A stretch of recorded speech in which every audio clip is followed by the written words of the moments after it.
President Obama takes out his pen and signs the executive order rejecting the tar sands pipeline,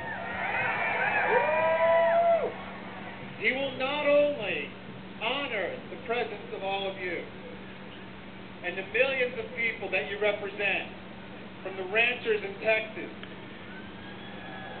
to the farmers in Nebraska, to the people in the coal fields of Appalachia fighting the coal industry, to the people on the front lines fighting the fracking industry in New York, in Pennsylvania, in Colorado, in Michigan, Ohio, West Virginia, Kentucky, Michigan. I said Michigan twice. So when President Obama signs that executive order, rejecting the Keystone Pipeline, not only will he be on the right side of history, but on the winning side. Now, I know sometimes it doesn't feel like we're winning. I know that all of us, we watch the news, we read the papers, we see what's happening because of climate change to our communities, our country, and all around the world. And it's terrifying. I know that there are a lot of us out here who are parents, grandparents. I see a lot of beautiful babies.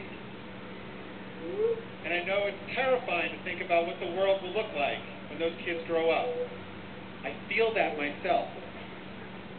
8 years ago, my wife Mary brought our little girl Olivia into the world, our little angel. She's here today. She's the cutie with the white hat on.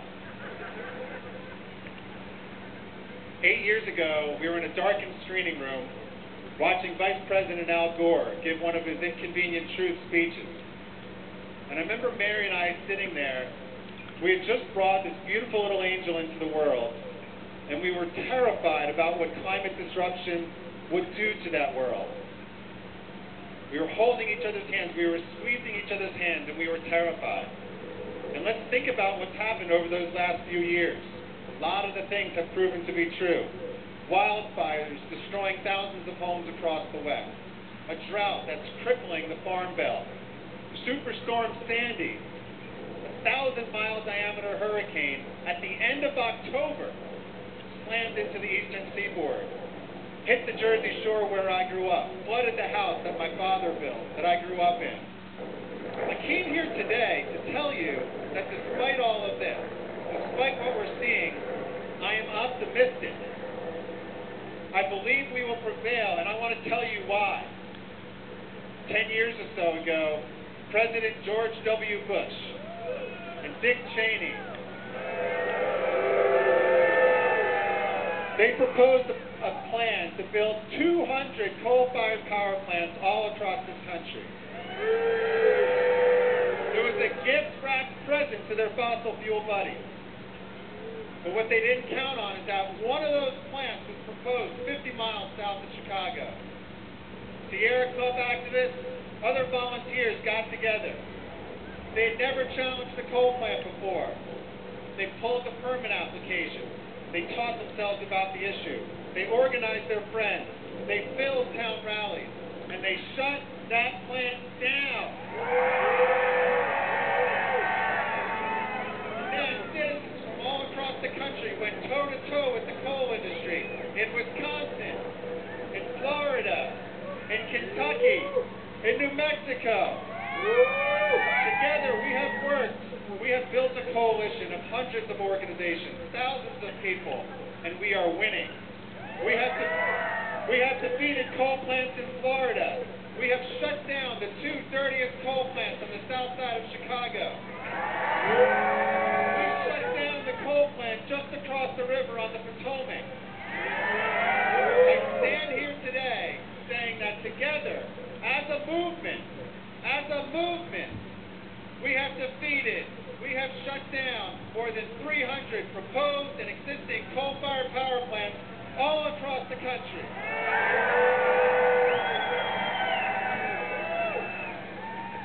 So remember that, the the next time somebody tells you that climate change is inevitable. Remember that the next time someone tells you that our movement is not strong and that we are not growing. What is happening right now?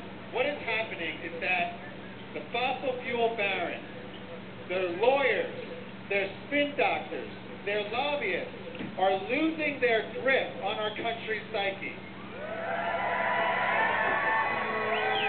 The spell has been broken. The spell has been broken. Our clean energy future isn't just in the future, it's happening right now. There are facts about clean energy that they don't want to hear, that they don't want you to hear. The wind industry has doubled in the last 4 years. Our solar industry has grown by a factor of 5. Iowa now gets at least 20% of their power from wind. South Dakota gets almost 25% of their power coming from wind. Texas is the #1 wind installer. Colorado will soon be at 30% solar plus wind. By the time my kids are out of high school, by the time our 3 little children are out of high school, 50% of the power in this country will come from solar and wind, and we will never look back. So what you need to know is that the spell has been broken. The spell has been broken. The last thing I want to say is to President Obama.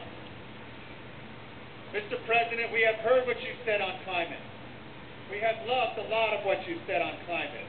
But Mr. President, our question is, what will you do? Mr. President, what will you do when their tap water is set on fire because of fracking? Mr. President, what will you do as the Arctic melts? What will you do as our rainforest dries up? Mr. President, what will you do about the Keystone XL pipeline? That's right. Mr. President, you hold a pen and the executive power of hope in your hand. Take out that pen, Mr. President. Write down the words, I reject the Keystone XL